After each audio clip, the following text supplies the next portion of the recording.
Welcome to the Secrets of the Bible channel. While there appear to be many compelling figures in the Bible, from the likes of the Leviathan to the ambiguity of the angels, none stick out more to me than four figures that have come to represent pestilence, famine, war, and death. Their appearance in the Bible is a marginal one, and yet their presence is something that has captivated many over the years. So much so, that the mere mention of their name inspires reverence, caution, and maybe even fear. Of course, I'm talking about the four horsemen of the apocalypse. The four horsemen appear in the Bible during the book of Revelation, a book that details the end times according to God, which he tells to his servant John in Revelation 1:1. In Revelation 1:9-17, John tells us that he heard a loud trumpet behind him, and that when he turned around, he saw what he described to be a son of man, dressed in a robe with a golden sash. So compelled by this figure, whose eyes were blazing like fire, John fell to his knees. But the figure tells him not to be afraid and to write down everything that he says. His account goes on for the next few chapters, which sees the figure address several churches, praising their efforts and reprimanding them on others. Once he is done, he tells John to follow him, and that he will show him what happens next. John explains in Revelation 4:2 onwards that he was taken before a throne in heaven, and that there was someone sitting in it, a figure who had the appearance of jasper and ruby. He tells us that a rainbow that shone like an emerald encircled the throne, and that there were 24 other thrones surrounding the main one, all of which were occupied by what he describes as elders who were dressed in white and had golden crowns on their heads. He describes his environment furthermore by saying that the throne produced flashes of lightning and rumbles of thunder, and that there were 7 lamps blazing in front of the main throne, lamps which he then details are the 7 spirits of God. Amongst all of this is a lion, an ox, and a cat, an eagle, and a creature that has a face like a man, all of which were covered with eyes and were equipped with a set of 6 wings. It's here where John sees a glimpse of the figure in the main throne, his right hand, to be more precise, and sees that a scroll has been produced with writing on both sides, which was sealed with 7 seals. John tells us that the angel declares in 5:2 who is worthy to break the seals and open the scroll, but that no one in heaven could open the scroll. Saddened by this, John tells us that he wept, but that he then sees a lamb standing in the center of the throne. The lamb has 7 horns and 7 eyes, which we are told are the 7 spirits of God that were sent out into all of earth. The lamb appears to take the scroll from the right hand of the man in the throne, and when it had taken it, it said, John tells us that the 4 creatures and the 24 elders all fell before the lamb, and that the lamb was worshipped for having been worthy to receive the scroll. But where do the 4 horsemen fit into all of this? I hear you ask. Well, the lamb proceeds to open the 7 seals, and John watches on as each seal is broken. In 6:2, he tells us, I watched as the lamb opened the first seal of the 7 seals. I looked, and there before me was a white horse. Its rider held a bow, and he was given a crown, and he rode out as a conqueror, bent on conquest. In 6:3, he tells us, when the lamb opened the 2nd seal, another horse came out, a fiery red one. Its rider was given power to take peace from the earth and to make people kill each other. To him was given a large sword. In 6:5-6, John tells us, when the lamb opened the 3rd seal, I looked, and there before me was a black horse. Its rider was holding a pair of scales in his hand. Then I heard what sounded like a voice among the 4 living creatures, saying, 2 pounds of wheat for a day's wages, and 6 pounds of barley for a day's wages. And do not damage the oil and the wine. When the lamb opens the 4th seal, John tells us that I looked, and there before me was a pale horse. Its rider was named Death, and Hades was following close behind him. They were given power over 1/4 of the earth to kill by sword, famine, and plague, and by the wild beasts of the earth. It is these 4 riders who would become known as the 4 horsemen, and going by their biblical descriptions, you can see why they may have become so terrible to comprehend. For the most part, a common interpretation of these horsemen are that they represent a period of time where humans will be killed by a combination of wars, disease, famine, and things of the like. Going by what the Bible says, this seems to be pretty sound, what with the 1st horseman described as being bent on conquest, the 2nd being described as taking peace from the earth and making men slay each other. The third representing high food prices, with the creature voicing a poor bartering deal, and the fourth outrightly being called death.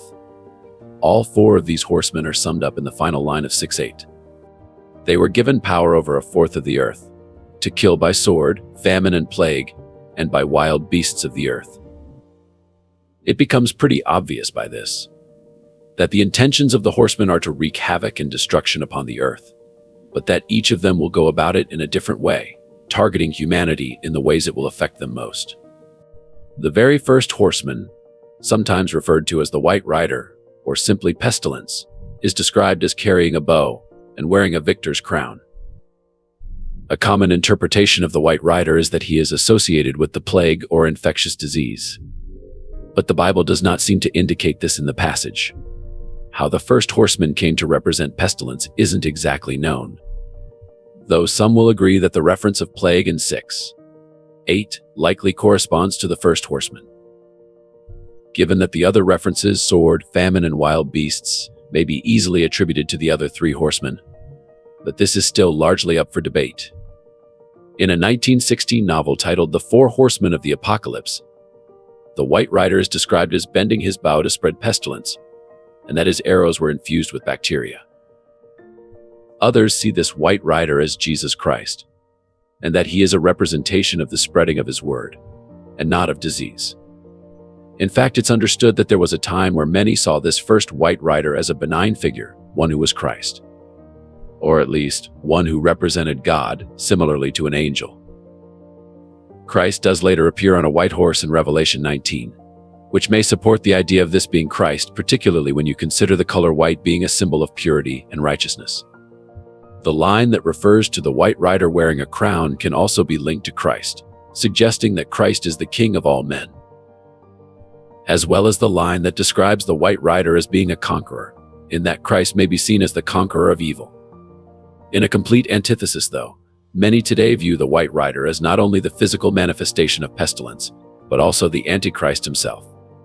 The second horseman, the rider of the red horse, is usually interpreted as representing war, and this is easy to understand why, given the line in 6:3 that reads, its rider was given power to take peace from the earth and to make people kill each other.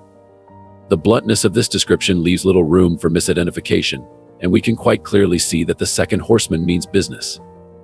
He does not in any way symbolize any form of goodness, nor is he attributed with any redeeming qualities. His objective is stated clearly, that he is a menace, and he wants to spill blood. He is even presented with a sword in his description, furthermore facilitating his intentions for violence and mass slaughter. The fact that he is described as fiery also tells us that he is volatile, that he is wild, and that he is not the sort of character that one can negotiate with. His red coloring is also quite powerful, red being the color of blood, and that red can invoke or represent a certain anger or intensity. In artwork, the second horseman is often seen holding his sword upwards, which you might say mirrors the same sort of pose a commander might strike before ordering his troops to stage an attack. Others have since seen the second horseman as a warrior, more specifically, a Roman warrior, and that he represents the persecution of Christians by the Romans, hence the red color, that may have been linked to the Roman god of war Mars, who incidentally was also associated with the color red. The third horseman, the rider of the black horse, is commonly referred to as Famine, and we understand this for a few reasons. First of all, John tells us that the third horseman carries a pair of scales in his hand, which may allude to the way in which food would be measured out during times of famine. Of all the horsemen, though, it is only the rider of the black horse that is accompanied by a voice, which John hears from the four creatures that are present in heaven. 2 pounds of wheat for a day's wages, and 6 pounds of barley for a day's wages. Do not damage the oil and the wine, they announce. And given the meager amounts that are suggested here for a day's worth of wages, it's clear to see how this horseman came to represent famine. It's implied that under these conditions of trade, one would certainly struggle to sustain themselves. Do not damage the oil and wine, the creature announces at the end of the sentence, and by this it can be derived that while the price of wheat and barley increases, the price of oil and wine remains the same, leading some to believe that this is because oil and wine were commodities of the rich, and that it would furthermore increase the divide between the wealthy and the poor, which would generate resentment. It implies that the rich will maintain that which they have and continue to thrive, but the poor will suffer more and more, something you might say is happening today in terms of standards of living. By this, some argue that the divide between the rich and the poor is a direct correlation to how far along we are to these end times, and that if the divide continues, it may warrant a visit from Famine and the other horsemen.